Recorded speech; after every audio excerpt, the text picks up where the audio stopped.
friends, it's Iain from RTO here. Welcome to a brand new album review, and this week is an album that came out on the 6th of September from Mr. David Gilmour, and it's called Look and Strange. Now, the hard thing to believe, this is only his 5th solo album.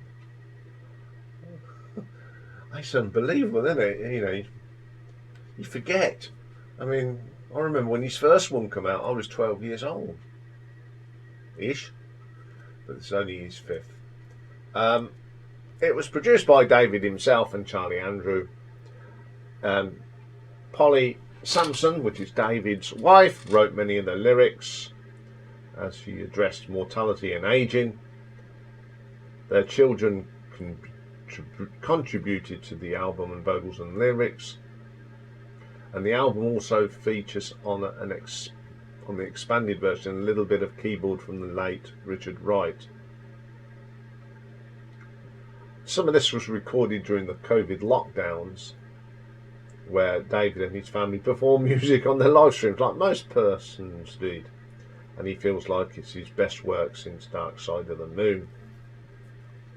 The album features Guy Pratt, who's does a lot of work with Pink Floyd, and he's a touring member with Nick Mason and Tom Herbert on bass, Adam Betts, Steve Gadd's on here, Steve DiStefano on drums, Rob Dentry and Roger Eno on keyboards. So you've got lots of people on here. So let's have a look at this album. The first track is a short little thing called Black Cat. It's got that distinctive David Gilmour sound. There's a bit of piano, and then you have that lovely tone on the guitar that he gets out of his Fender. You know it's David Gilmour. Then we have the title track, which is called Look and Strange. It's got that David, after all these years, he's got that, still got that whispery voice. It's very safe. It is good. You know it's David Gilmour, and that's what I like about it.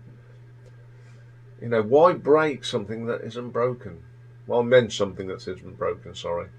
Then we have a brilliant track called A Piper's Call. It's just such a good song.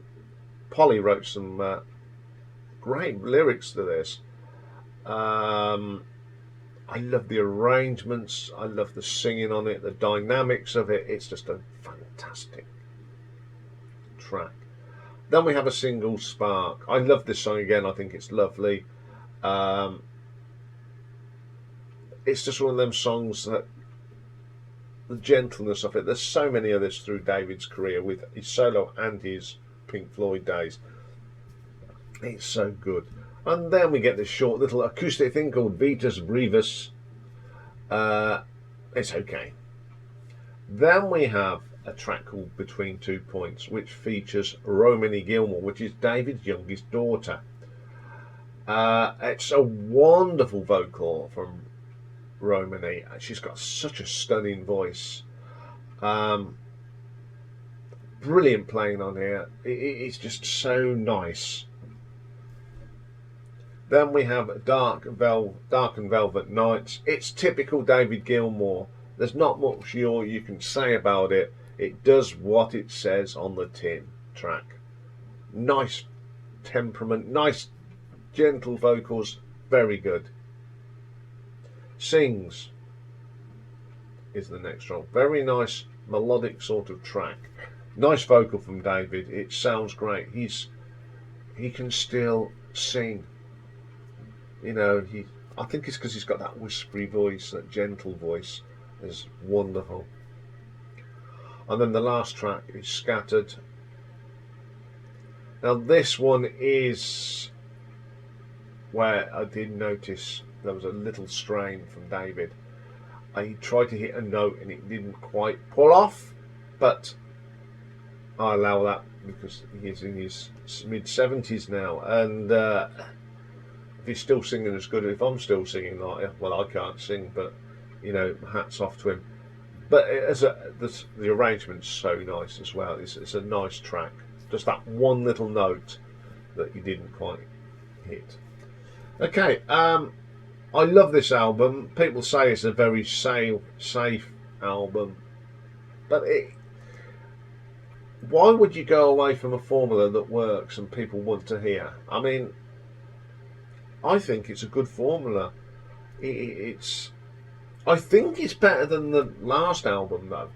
I think that was he tried to go a little bit, do something different, and it sort of didn't work. There's some good tracks on that album. You'll find out when I do an album ranking at some stage. But I think this one's a lot better. It's gone back to what we like about David. And as I said, why mend something that isn't broke? It's still growing on me. It'll be interesting to see where this features when I do the album ranking, which give it another couple of months, and I'll be doing the David Gilmour album ranking. So at the moment I'm going to give this an RTO ranking of 7.5. We'll just see where it is when I do the ranking. It could be the same, or it could be higher, it could be lower. Who knows? Anyway, that's all for this week. First week back. Nice gentle week, but I'll be back on Monday. And what have we got for you Monday? Well, I've got to go to things, I haven't put it up on my board. So we've got part 2 of the Bob Dylan story, and we're going to concentrate on those albums from the 1970s, which I think is probably his best period.